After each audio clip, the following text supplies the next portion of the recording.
नमस्कार दोस्तों, amazing facts में आपका स्वागत है। दोस्तों, असम भारत का एकमात्र ऐसा राज्य है जो भारत के 6 राज्यों से बॉर्डर शेयर करता है। इसके अलावा भी असम वो राज्य है जो पूरे भारत को उत्तर पूर्व के राज्यों से जोड़ता है। और असम की ऐसी बहुत सारी बातें हैं जो कि काफ़ी हैरान करने वाली है। तो आज मैं बताने वाला हूँ असम के बारे में कुछ ऐसी बातें जो शायद आप नहीं जानते। 1826 से पहले असम बर्मा का एक हिस्सा था और बाद में जाकर यह ब्रिटिश इंडिया का हिस्सा बना।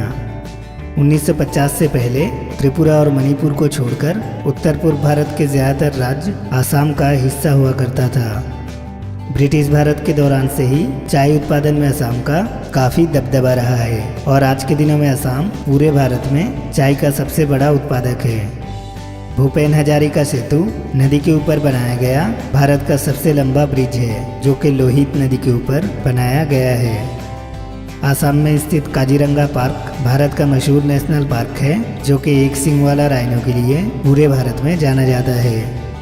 असम में स्थित माजुली आइलैंड किसी भी नदी के द्वारा बना हुआ दुनिया का सबसे बड़ा आइलैंड है और नदी के ऊपर बना हुआ दुनिया का सबसे छोटा आइलैंड उमानादा आइलैंड है जो कि असम में ही आता है।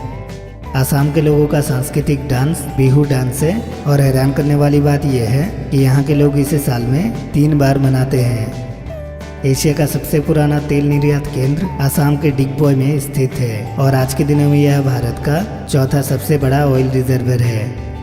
असम में स्थित ब्रह्मपुत्र नदी भारत का सबसे चौड़ा नदी है जो कि लगभग 10 किलोमीटर तक चौड़ा है। असम का ज़्यादातर हिस्सा 2 वैलियों के द्वारा घिरा है। पहला है ब्रह्मपुत्र वैली और दूसरा है बराक वैली। सबसे चौंकाने वाली बात यह है कि असम के दीमा हसाओ डिस्ट्रिक्ट में एक ऐसा गांव मौजूद है जहां पे काफ़ी सारे पक्षी इस रास्ते से गुजरते समय खुदकुशी कर लेते हैं। असम भारत का एक ऐसा राज्य है जहां पे सबसे ज़्यादा बांग्लादेश से आए हुआ शरणार्थी रहते हैं।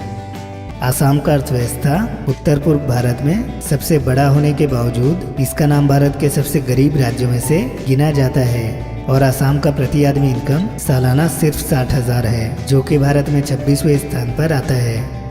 असम में बोडो संप्रदाय के लोगों की आबादी सिर्फ 12 से 13% है, लेकिन फिर भी यहाँ के बोडो संप्रदाय के लोग असम को 2 हिस्से में तोड़कर बोडोलैंड की मांग करते हैं, जबकि यहाँ में असामियों की मात्रा लगभग 48% और बंगालियों की मात्रा लगभग 27% के आसपास है।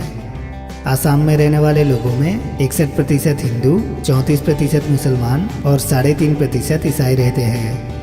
असम में मामला बोडोलैंड का हो या फिर अन्य दूसरे कारणों का, लेकिन यहाँ के ज़्यादातर मुसलमान और ईसाई अपने आप को असुरक्षित महसूस करते हैं। इन अशांतियों के मद्देनज़र भारत सरकार के द्वारा यहाँ पे 1958 से लेकर अप्सपा एक्ट लागू करा हुआ है जिससे कि आर्मी को काफ़ी पावर मिलता है।